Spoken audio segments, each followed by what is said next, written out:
స్పష్టంగా కనిపిస్తుంది. ఎందుకనంటే ఈ విజయవాడ లాంటి ప్రాంతాల్లో ఎలా ఉంటదంటే మన దగ్గర మానసికంగా కూడాను చాలామంది సమాజంలో శాడిస్టులుంటారు. వీళ్ళందరూ కూడాను తుఫాను బీభత్సం ఎలా ఉంటది చూద్దాం, కుటుంబాన్ని కూడా తీసుకెళ్ళి అల్లల ఉధృతి చూపిద్దాం అని చెప్పేసి కూడాను పిచ్చి పిచ్చి ఆలోచనలు కూడా చేసే మానసిక రోగులు చాలామందున్నారు. ఈ నేపథ్యంలో వాళ్ళందరినీ కట్టడి చేయటం, "అరే బాబు! మీరు ఇళ్ళ నుంచి బయటికి రావద్దు.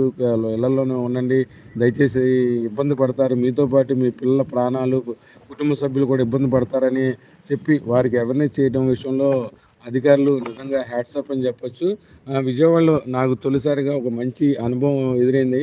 నిజంగా ఆ విషయంలో సంతోషం కూడా వేసింది. ఎందుకంటే 3 రోజుల్లో సెలవుల తర్వాత ఇళ్లల్లో ఖాళీగా కూర్చున్నాము.